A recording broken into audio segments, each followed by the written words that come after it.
Bonjour tout le monde. Aujourd'hui, on va voir comment mieux s'organiser avec Outlook. Fini les vieilles méthodes où on avait des chemises de couleurs dans des gros classeurs pour mieux s'organiser. On va passer en 2023. Je vais vous montrer avec Outlook et le calendrier comment utiliser les catégories pour mieux identifier les courriels et les événements. Et après ça, je vais vous montrer comment automatiser le tout en utilisant les mises en forme conditionnelles. Commençons la vidéo. Maintenant que nous sommes dans Outlook, regardons à quoi servent les catégories. Les catégories peuvent s'appliquer soit sur les courriels, soit sur les événements du calendrier. On va commencer par parler des courriels. Vous voyez mon écran, j'ai présentement ouvert Outlook avec la section courriel. J'ai 3 courriels ici. Si je voudrais, par exemple, identifier rapidement des types de courriels, je pourrais lui attribuer des catégories. Donc, d'un coup d'œil, j'arriverais facilement à retrouver les catégories ou les types de courriels que je voudrais. Ça pourrait être des courriels urgents, ça pourrait être des courriels qui sont assignés à des projets ou encore des courriels personnels. Ce qui est intéressant, c'est qu'on peut aussi superposer les courriels. Donc, par exemple, vous pourrez mettre une catégorie urgent et l'autre côté, une catégorie projet et assigner les deux. Donc, on voit l'icône de urgent et du projet qu'on veut mettre comme catégorie. Où c'est qu'on peut retrouver les catégories? Vous allez en haut dans la barre et vous avez les différentes catégories ici. La façon que c'est fait présentement, c'est que par défaut, Outlook met des couleurs aux catégories plutôt que des noms. Il y a toujours moyen de les renommer ou encore de rajouter des couleurs ou d'enlever des couleurs. Si vous allez cliquer sur toutes les catégories, les options s'offrent à vous pour ajouter, supprimer ou renommer une catégorie. Par exemple, on a bleu, rouge. Si on prend rouge et on veut renommer et qu'on l'appelle urgent, par exemple, et le bleu, on le renomme et on l'appelle projet 1. Donc, j'ai 2 catégories ici qui sont identifiées maintenant par des noms plutôt que des couleurs. Je fais OK ici. Si je veux maintenant assigner à un courriel une catégorie, la première chose que je peux faire, c'est retourner soit dans la barre en haut et cliquer sur la catégorie que je veux, par exemple urgent. Vous voyez, vous avez un petit carré rectangle ici qui apparaît de la couleur de la catégorie que vous avez mis. J'ai mis celle de urgent.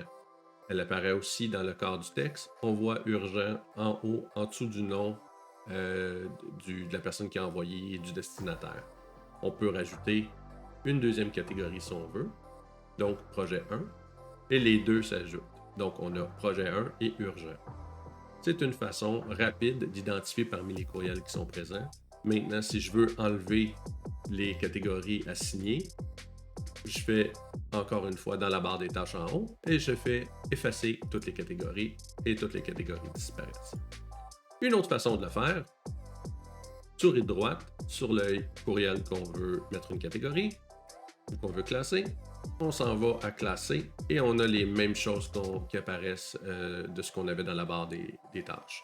Donc projet se rajoute, souris droite, on rajoute urgent et voici la même chose que tantôt.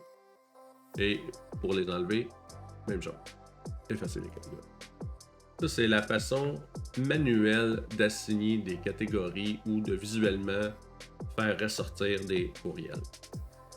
Maintenant que l'on a vu comment faire manuellement la mise en évidence de nos courriels avec la catégorie ou classée, on va avoir une façon automatisée de traiter nos courriers et de les mettre en évidence.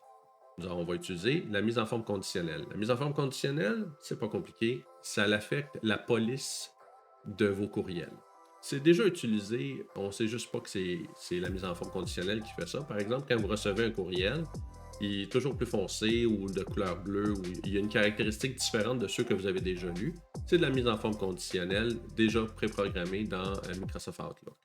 Nous, on va créer notre propre mise en forme conditionnelle pour identifier certains courriers qu'on voudrait mettre en évidence. Où est-ce qu'on peut trouver la mise en forme conditionnelle? On doit aller dans Affichage, Paramètres d'affichage, et ici vous avez Mise en forme conditionnelle.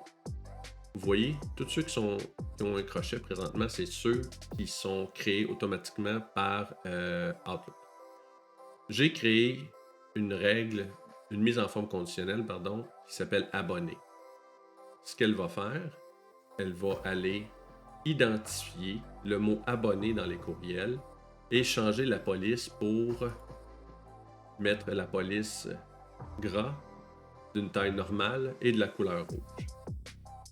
Donc, la condition, quand on clique ici, c'est je dis recherche le mot abonné dans le champ objet et le corps du message. Je pourrais rajouter par exemple quand ça vient de telle personne ou quand c'est envoyé à telle personne. Et vous avez d'autres choix. Vous pourriez par exemple dire tous ceux qui font partie d'une catégorie urgent, projet, comme on a vu dans la vidéo, comme on a vu précédemment. Donc, ici, on va les laisser. Vous pouvez passer à travers toutes les options. Par exemple, vous avez le non lu, donc quand le courriel est non lu. Et vous avez des options avancées sur des recherches un peu plus complexes et aussi par des champs spécifiques avec des valeurs spécifiques. Nous, on s'en tient à mettre le mot abonné comme recherche dans l'objet et le corps du message. On fait OK. J'ai activé la règle qui dit abonné. On transforme la police de cette façon. Je fais OK et je fais OK. Vous voyez automatiquement le courriel qui portait le mot abonné est devenu rouge foncé, comme la condition que je lui avais mis. Donc, je répète, dans affichage, paramètres d'affichage, on a mise en forme conditionnelle. Je vous suggère de ne pas toucher à ceux définis par Microsoft, mais vous pouvez créer de nouvelles, donc ajouter. Vous avez un sans-titre. Nous allons dire test. Et on va choisir la police emoji, gras. On va laisser normal. On fait OK. On va changer la couleur, ça va être plus facile à repérer. Donc, on va mettre le texte vert. On fait OK. La condition, on va rechercher le mot meeting, dont les deux courriels ici portent. Je vais faire OK et OK. OK. Vous voyez, les deux courriels qui comportent le mot meeting sont devenus en vert avec la police et les couleurs que je lui ai mentionnées. Donc, c'est de cette façon qu'on peut créer des règles, des formes conditionnelles à nos courriels automatisés. Donc, quand les courriels entrent ou même ceux qui sont déjà en place, on veut les identifier plus facilement, on peut créer une règle conditionnelle. Si vous aimez la vidéo, n'hésitez pas à vous abonner à la chaîne. Ça m'encourage et c'est gratuit pour vous. Et si vous ne le faites pas pour moi, faites-le pour mon chien parce que quand je fais des vidéos, mon chien s'ennuie. Donc, je vous promets qu'à chaque 1000 nouveaux membres, je vais aller acheter un jouet à mon chien pour qu'il se désennuie. Et je vais même faire une vidéo pour vous montrer le jouet que je lui ai acheté. Donc, continuons le tutoriel. Maintenant qu'on a vu comment ça fonctionne avec les courriels, allons voir comment faire avec le calendrier et les événements du calendrier. Comme vous voyez, on passe au calendrier. Je vais aller chercher une semaine où il y a des rendez-vous. Le principe reste le même. Donc, l'application des catégories ou la mise en forme conditionnelle reste la même. La seule différence, c'est qu'au lieu de s'appliquer sur les polices de caractère, bien sûr, on applique à la couleur du rendez-vous ou de l'événement. Autre chose, la façon d'aller chercher les catégories ou d'appliquer les catégories. Dans les courriels, si je reviens à courriel, dans le ruban en haut, on avait le bouton classer ici, qu'on pouvait juste choisir, qui apparaissait, et on appliquait la catégorie qu'on voulait au courrier. Quand on est du côté des événements, du calendrier, étant donné qu'aucune sélection est faite par défaut, contrairement au courriel, on doit absolument cliquer sur l'événement pour que le bouton classer apparaisse et qu'on puisse choisir après ça une catégorie. Mais le principe reste le même. Par exemple, si je décide d'appliquer la catégorie urgent à statutaire virtuel, plutôt que juste le texte devienne rouge, c'est toute la cellule qui devient rouge. C'est la différence un peu qu'on retrouve avec le côté courriel du côté calendrier. Maintenant, le côté plus fun, c'est avec les mises en forme conditionnelles. Les mises en forme conditionnelles fonctionnent de la même façon. La différence, c'est que c'est beaucoup plus visuel parce qu'encore une fois, c'est la cellule qui change de couleur plutôt que la police. Donc, vraiment plus apparent quand on cherche un événement dans le calendrier. Allons voir. Principe, même chose que courriel. On va dans Affichage, Paramètres d'affichage, Mise en forme conditionnelle. Et je vais revenir juste un peu en arrière pour tasser ici la fenêtre. On voit les événements. Et voilà. Donc, mise en forme conditionnelle. J'ai créé déjà une mise en forme sur le mot trimestriel.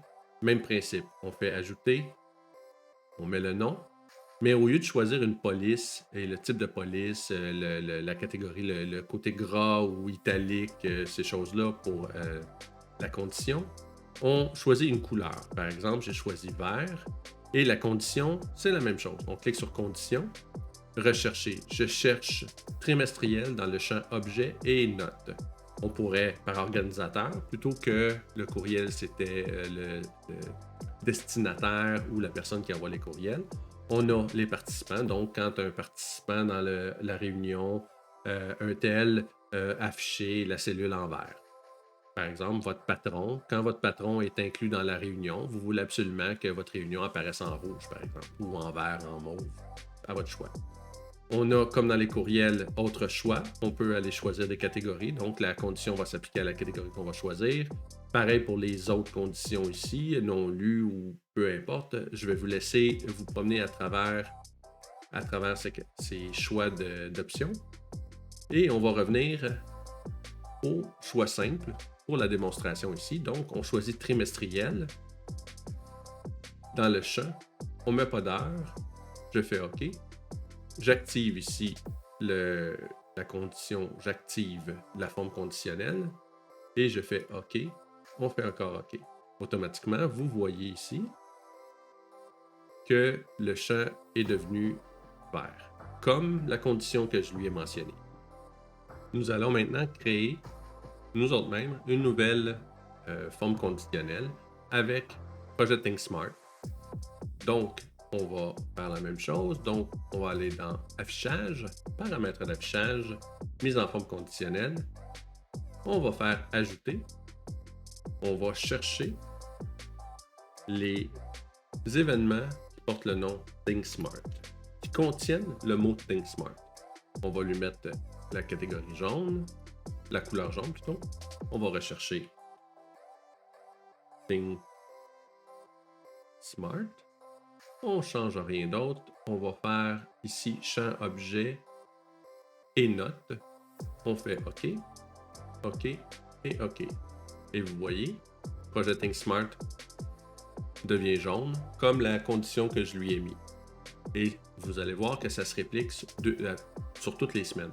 Donc, c'est pas juste pour les événements que vous voyez à l'écran, mais à travers toutes les semaines où le même projet ou le même mot va se répéter. Donc, c'est important de bien cerner les mots que vous voulez impliquer dans votre condition pour ne pas avoir un paquet de cellules qui ne représentent pas ce que vous voulez. Donc, rajouter des conditions telles l'organisateur, peut-être le lieu, différentes conditions qui vont vraiment cerner l'événement que vous voulez afficher différent. Donc, c'est de cette façon qu'on peut créer une forme conditionnelle avec les événements dans un calendrier. Chose à savoir, si vous utilisez des accents, il y a des chances que la règle conditionnelle ne les reconnaisse pas. Donc, on peut faire une petite démonstration. Ça serait ici, donc sur ThinkSmart. Je vais plus chercher congrès. Donc, on va éclairer. Ma condition contient le mot congrès. Je fais OK. Je vais l'afficher en orange. OK et OK. Vous voyez que ma condition s'est effacée. Il n'a pas été capable de reconnaître l'accent dans mon affichage, donc c'est pour ça que la condition ne s'applique pas. Je vous suggère de prendre des mots simples que vous êtes capable de ne pas mettre de caractères spéciaux. Malheureusement, en français, les accents sont souvent considérés comme des caractères spéciaux. C'est peut-être une des conditions à ne pas à respecter quand vous faites des événements ou des règles conditionnelles, des formes conditionnelles appliquées à vos événements. Donc, merci d'avoir écouté la vidéo. Si vous avez aimé, n'oubliez pas de vous abonner et on se revoit la prochaine fois.